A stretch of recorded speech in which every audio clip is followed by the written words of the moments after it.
on him, and he said, no, I don't want that. So he goes home, and they say, well, that's suicidal to refuse the tubes. The guy's fine now. So they come and take his guns. Because, well, you didn't do the medical procedure. I said, that means you're suicidal. And the guy's like, no, I'm not suicidal. They go, well, you didn't do our procedure. That means you don't care about yourself.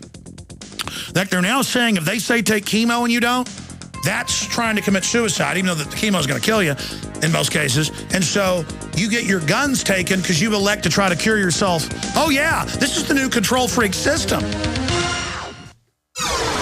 Alex Jones.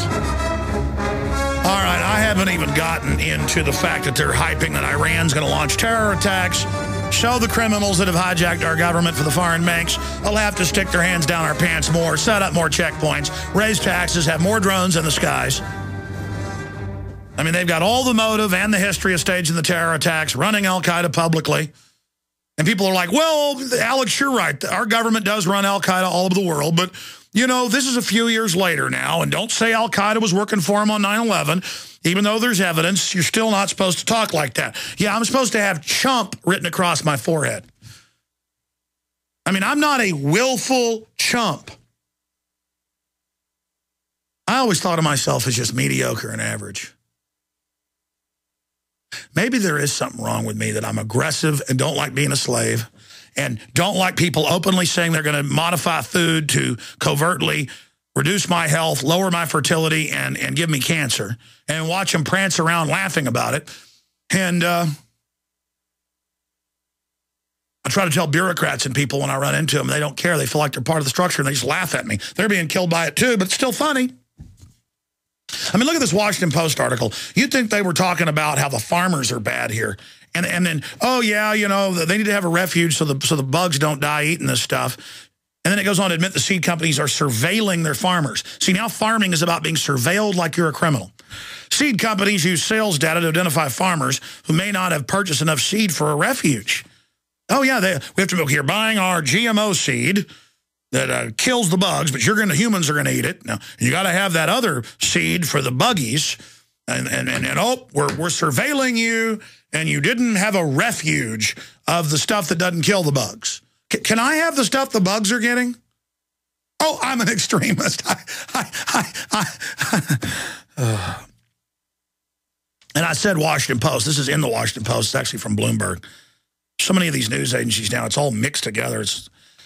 Seed companies use sales data to identify farmers who may not have purchased enough seed for a refuge, said Nick Storer, global science policy leader for Dow Chemical Co., another maker of modified seeds. The whole purpose of doing that was to try to increase the frequency with which we identify non-compliant growers, Storer said in an interview. Farmers who violate the requirements are now revisited at least twice over 5 years. Oh, you get EPA visits because the government pushes and stuff that's like a bioweapon on you, not food. And because it's so deadly to the environment, you've got to have emergency refuge for the other buggies. See, because this is for you, not for them. This is for you, not for them. Farmers who violate the requirements are now revisited at least twice over 5 years. Joan Carden of Monsanto said in an interview, farmers who fail to follow up inspection loss access to technology, she said. Oh, we lose access to your technology that infects all the other species around it. Oh, yes, we now know that animals are breathing the GMO pollen and it's going into the DNA. The major studies out on that. It's jumping into other plant species. And it's jumping into the same family to an even greater extent. Maize, soybean, corn, sugar beet, whatever the case is. And I just watched the cancer rates and all the other diseases accelerate as they put poison in our water and food. And it's just trendy. It's just so trendy to die like this. It's trending when people today are, folks are listening to the show laughing today, I guarantee you, who are 45, 50 years old, driving in their car. And then in 6 months, they'll go into the doctor and they'll say you got a golf ball-sized tumor on your liver. And they'll go get it chopped out and they'll be dead. And, they'll be dead a few months later. And they'll even, as they die, they'll be sitting there in their bed going, trendy, trendy, it's fun to die. I love the government, more fluoride, more GMO, just trusting them and just loving it. They love death. They love failure. They love being scum. They love being killed by the globalists. And so the globalists are like, we will kill you. We want to, believe me.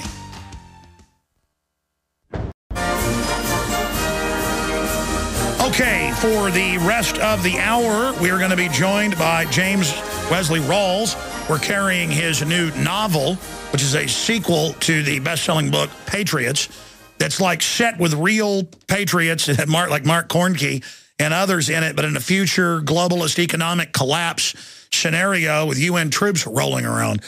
Whenever that book came out, I don't know, over a decade ago, I remember people going, that's ridiculous. Now, officially, the government and the media and everybody are pushing all these different plans and programs to have foreign troops here. They've said during emergencies, during economic collapse, we'll have Mexican and Canadian troops dealing with the American terrorist.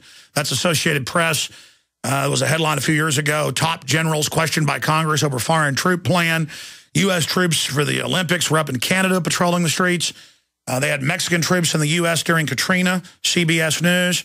All of this is part of an acclimation process. And I've been to urban warfare drills in 98, 99, 2000, and more since then, where they have foreign troops training to take on Americans. Last year, I sent Rob Dew to Chicago. And we have footage of them training for gun confiscation checkpoints with Czech Republic, Polish, Ukrainian troops, and then with American role players, and then practicing putting people in the sports stadium. Now, he has another book that's been a bestseller on the New York Times top 10. It's been as high as number 3, How to Survive the End of the World as We Know It. In fact, we should probably carry that book, too. I haven't read that one. I've read Survivors. But the issue is, how did James Wesley Rawles, I think I know the answer, he's into liberty, into freedom. Never talked to him before, but I'm guessing he's a patriot. I mean, if he writes a book about collapse because of economics and foreign troops and everything, and it's got old-line patriot talk show hosts, mentioned in the book. It shows he's got a great understanding of things. But again, the book Survivor is available everywhere, but also available at Infowars.com if you want to support us as well. Weldon Henson read it. The publisher sent us a copy and said, this is a really good book. You ought to read it. And I read it, and I think it's even better than Patriots. But we've got him on with us to really get some into the novel, but also into what he means by the end of the world as we know it. Now, the IMF and World Bank say this is a controlled, designed implosion to bring in the world government. And as you know, Ban Ki-moon called for global government last week. The White House Economic Council head called for a global tax. We played yesterday on C-SPAN. It's all out in the open, but the ADL Southern Poverty Law Center reports say if you're talking about this, you're a lying, crazy terrorist, basically. And if you like Ron Paul, you're bad as well. And if you like Alex Jones, you're bad as well. So James Wesley Rawles joins us to talk about this. We have the demonization with shows like, preppers. One of the prepper guys refused a procedure by a doctor. That's an article on Infowars.com. Had all his guns taken. They said by not taking the procedure, it means you don't care about your life. Prima facie evidence that you're suicidal. And the guy's like, no, I just don't want tubes stuck in my chest. And so he's home healthy. And they just say, no guns ever again. No judge, no jury. And you got to know, most of your doctors are spying on you now. That's on record. Most of the preachers are. We're living in the transition from a free republic into the Soviet globalist model. And I say Soviet because that's what they call it. It's not even communist. It's a corporate fascist system through Soviet boards. Soviet just means boards or committees. Agenda 21, that's what the UN model is. The EU's based on the Soviet model. The bankers gave the commies, and our government funded the commies in 1917 on record. Now, here's the article. Prepper declared mentally defective, put on FBI list. There's that report. David Sardi barred from purchasing guns after a doctor reported him to authorities. Now, we go now to James Wesley Rawles. James, I'm kind of ranting here as I introduce you, but what woke you up? What makes you tick? Who is the man, best-selling author, James Wesley Rawles? And how did you write a book? I haven't even checked the date. Was it a decade ago or so? Patriots, that literally reads now like a history book because so much of it has happened. Well, Alex, I'm a former Army intelligence officer, and I actually wrote the first draft of Patriots back in the winter of 1990, 1991. And it's a a classic socioeconomic collapse novel about hyperinflation, followed by a total collapse of society where the power grid goes down and there's massive depopulation of the major cities and lawlessness all over the country. I wrote that because I see it's actually a possibility. We live in a very fragile society with very long chains of supply, great dependence on technology, tremendous dependence upon the power grid. And if the grid were to go down for any number of different reasons, all bets are off. Wow. So, again, it's been so many years since I read that first book, and I'm one of these talk show hosts that just gets somebody on and does my research live. But I'd forgotten, you were Army intelligence. So even back in 91, you recognized this New World Order threat, and you wrote about it. How did you discover this? I mean, did you discover this when you were in Army intelligence, or what woke you up? Yes. What woke me up, to begin with, my upbringing was preparedness-minded from the very beginning, because I came from a pioneer family that had come out west by covered wagon in the 1850s. So I still had that spirit alive in me. I also grew up in Livermore, California, the son of a physicist that worked at Lawrence Laboratories. And Livermore has one of the highest per capita number of bomb shelters in the country. There's a very high recognition of the nuclear threat there, because they designed nuclear weapons in Livermore. So between the two of those, I was already pretty well primed for the preparedness mindset. And then going into Army intelligence, I was involved with, among other things, some country studies looking at the fragility of some nations. And I came to realize that our own nation was even more fragile, because we have a higher level of technological dependence. We have tremendously long chains of supply.